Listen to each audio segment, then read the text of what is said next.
भाइयों बहनों, मैं चिराग के लिए इसलिए नहीं आया कि उसको मुझे जिताना है, वो तो जीतने वाला ही है। मैं यहां आया हूं रामविलास जी का कर्ज चुकाने के लिए। मेरे अनन्य साथी रहे रामविलास जी, और इसलिए मैं सामने से यहां आया हूं।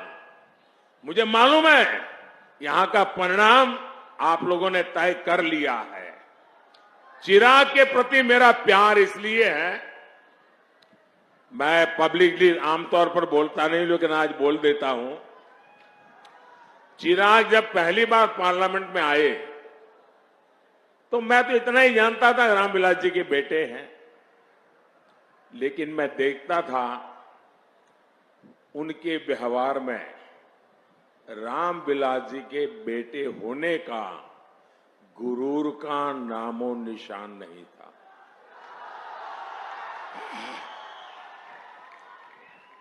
ये बहुत बड़ी बात है, और मैं इसके लिए उनकी माता जी को सारे क्रेडिट देता हूं। आपने इसको ऐसा संस्कार दिया, गुरूर का नामो निशान नहीं। विकसित बिहार, विकसित भारत के लिए आपको 20 मई को ज्यादा से ज्यादा मतदान करना है। करोगे? ज्यादा से ज्यादा मतदान करोगे? पुराने रिकॉर्ड तोड़ेंगे? रामविलास को जितने वोट मिले हैं, मुझे चिराग के लिए उससे ज्यादा वोट चाहिए। रामविलास जी के आत्मा को चिराग के जीतने से शांति नहीं होगी। रामविलास को मिले वोट से ज्यादा वोट मिलेंगे, तब जाकर के रामविलास जी को शांति होगी।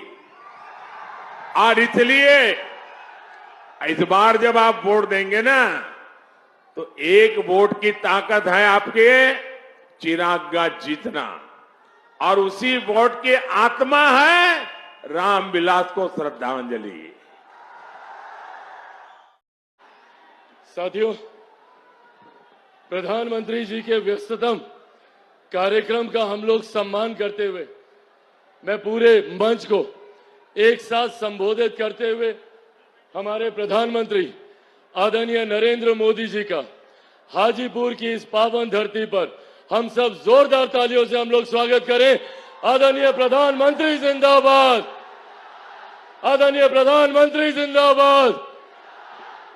साथियों, आज का ये दिन मेरे लिए मिश्रित भावनाओं से भरा हुआ है, जहां एक तरफ लोक जनशक्ति पार्टी रामविलास की तरफ से एनडीए का समर्थित प्रत्याशी हाजीपुर की धरती, हाजीपुर की लोकसभा से घोषित होने पर जहां इस बात का उत्साह है, तो वहीं ये बात मुझे भावुक भी करती है कि हाजीपुर की ये धरती हमेशा मेरे नेता, मेरे पिता आदरणीय रामविलास पासवान जी के नाम से जानी जाती थी। मेरे पिता का नाम हाजीपुर की महान जनता की वजह से देश में, दुनिया में जाना जाता था। आज जब वो हमारे बीच नहीं है, यकीनन ये पल मुझे भावुक करता है, पर आज मेरा हिम्मत आप बढ़ाते हैं, और मेरे लिए मेरे प्रधानमंत्री जी का यहाँ आना, इससे पहले मेरे पिता, मेरे नेता आदरणीय रामविलास पासवान जी के लिए भी प्रधानमंत्री यहाँ पर आए थे, और आज जब वो यहाँ पर आए हैं, उन्होंने एक पिता की कमी को मेरे अभिभावक के रूप में पूरा करने का उन्होंने काम किया। एक बार जोरदार ताली आप लोग प्रधानमंत्री जी के स्वागत में यहाँ पर बजा। साथियों, मेरे लिए आज हाजीपुर की धरती किसी पवित्र संगम से कम नहीं है। आज यहाँ पर 3 ऐसी मजबूत शक्तियां मौजूद हैं, जिन्होंने मेरे पिता के जाने के बाद मेरे कठिन समय में मुझे संभालने का काम किया, मेरा संरक्षण करने का काम किया। भले वो मेरी माता रीना पासवान जी हो, मेरे प्रधानमंत्री आदरणीय नरेंद्र मोदी जी हो, और आप सब हाजीपुर की महान जनता, आप लोगों की वजह से ही आज चिराग पासवान का अस्तित्व है। आप लोगों की वजह से ही आज चिराग पासवान आप लोगों के बीच मौजूद हो पाया। कई बड़ी बड़ी शक्तियों ने चिराग पासवान को समाप्त करने का प्रयास किया, पर मेरे प्रधानमंत्री जी का प्यार उनका संरक्षण रहा कि मेरे पिता के जाने के बाद भी उन्होंने हमेशा मुझे वो स्नेह, वो प्यार देने का काम किया। साथियों, आज ये राजनीतिक मंच नहीं है, मेरे लिए आप सब परिवार के सदस्य की तरह हैं।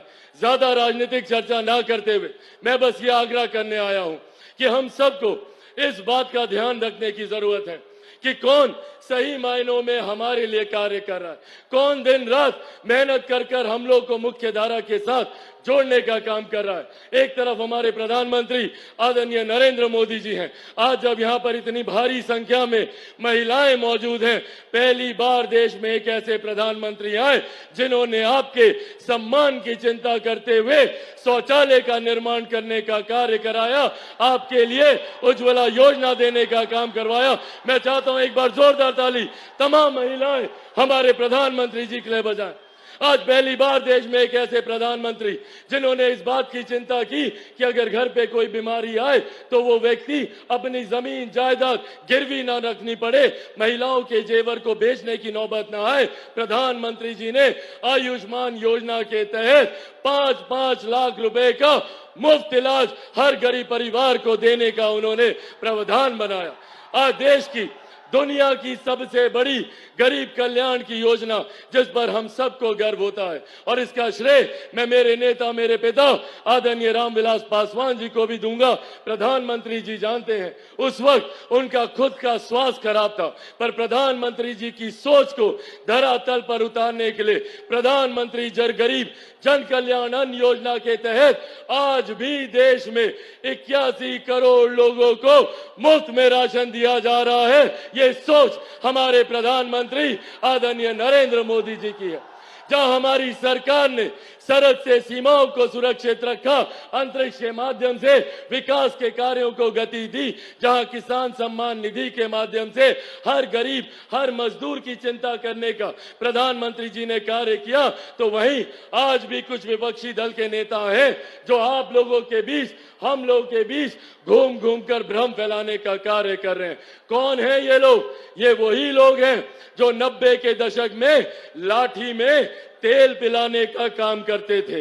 ये वही लोग हैं जो आप लोगों की नौकरी के बदले में जमीन लिखवाने का काम करते थे, और अब तो इन्होंने विधिवत तरीके से इस योजना को अंजाम देने का प्रावधान बनाना शुरू कर दिया है। इनहेरिटेंस टैक्स के माध्यम से अब विरासत पर टैक्स लगाने की सोच कांग्रेस और राजद के नेता करने जा रहे हैं। आप लोगों की जितनी जमीन है, चाची, आप लोगों का जितना गहना जेवर होगा ना, कांग्रेस और राजद का लोग आएगा उसका 55% अपने खजाने में ले लेगा। ये हम लोग को याद रखने की जरूरत है कि किस तरीके से हम लोगों का थोड़ी बहुत संपत्ति जो भी अर्जित की गरीब किसान, गरीब मजदूर या महिलाओं ने, उसको भी हड़पने की सोच कांग्रेस और राजद के लोग रखते हैं और भ्रम फैलाने का ये लोग काम करते हैं, झूठ बोलने की बात करते हैं। कभी कहेंगे संविधान खत्म हो जाएगा, कभी कहेंगे आरक्षण समाप्त हो जाएगा, तो कभी कहेंगे कि लोकतंत्र की हत्या हो जाएगी। ये लोग लोकतंत्र की बात करेंगे जिन्होंने सन 75 में आपातकाल लगाकर सही मायनों में लोकतंत्र की हत्या करने का काम किया। ये लोग लोकतंत्र की चिंता कर रहे हैं। साथियों, आज मैं मेरे नेता, मेरे पिता आदरणीय रामविलास पासवान जी की कर्म भूमि पर खड़ा होकर उन्हीं के संघर्षों की कसम खाकर आप सबसे वादा करके जाता हूं कि जब तक चिराग पासवान जिंदा है, ना संविधान को कोई खतरा है, ना आरक्षण को कोई खतरा है। ये वादा आपसे मेरे प्रधानमंत्री जी भी करके जाते हैं। साथियों, जो लोग संविधान को खतरे में बताते हैं वो आप लोगों की गरीब कल्याण योजनाओं पे नजर रखते हैं। आज मैं मेरे प्रधानमंत्री जी से भी इस मंच के माध्यम से आग्रह करूंगा कि सर, ऐसे प्रावधान बना दिए जाएं ताकि आरक्षण को लेकर उम्र भर के लिए ये बहस ही समाप्त हो जाए। संविधान की धाराओं का, कानून की धाराओं का इस्तेमाल कर कर जो लोग बार बार आरक्षण, संविधान को लेकर भ्रम फैलाते हैं, उसकी चर्चा ही पूरी तरीके से समाप्त कर दी जाए। ऐसे प्रावधान प्रधानमंत्री जी आने वाले दिनों में आरक्षण और संविधान को लेकर करें, ये मैं अपेक्षा रखता हूं। और अंत में साथियों बस इतना कहूंगा कि अगर ये लोग आए तो खतरा हम लोग की गरीब कल्याण योजनाओं को है। जितनी कांग्रेस राजद के लोग हैं, आज जितने लोगों को 5-5 किलो अनाज मिलता है, एक बार हाथ उठाकर प्रधानमंत्री जी को बताएं कि आप लोग को अनाज मिल रहा है ना? जिनको मिल रहा हाथ उठाकर बताएं। अगर कांग्रेस के लोग आए, राजद के लोग आए, तो ये लोग ये अनाज मिलना बंद करा देंगे। आयुष्मान योजना को ये लोग बंद करा देंगे, क्योंकि ये लोग चाहते हैं कि गरीब गरीब रहे। और दूसरी तरफ हमारे प्रधानमंत्री जी ने 2047 तक भारत को एक विकसित देश बनाने का लक्ष्य रखा है। आइए हम सब मिलकर प्रधानमंत्री जी के इस लक्ष्य में अपना महत्वपूर्ण योगदान दें और एक बार अंत में जोरदार ऐसी ताली बजाइए कि हम सबको, प्रधानमंत्री जी को हम सब विश्वास दिला सके कि बिहार से 40 की 40 सीटें हम लोग प्रधानमंत्री जी को देने जा रहे हैं। जोरदार ताली से आदरणीय प्रधानमंत्री जिंदाबाद, आदरणीय प्रधानमंत्री जिंदाबाद। अंत में साथियों, पुनः मेरे पिता की इस धरती को मैं नमन करते हुए अपने पिता को एक बार फिर से इस मन से श्रद्धांजलि देता हूं।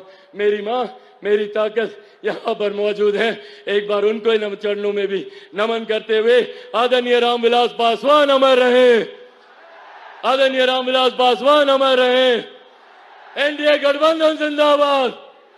बहुत बहुत धन्यवाद साथियों, जय हिंद।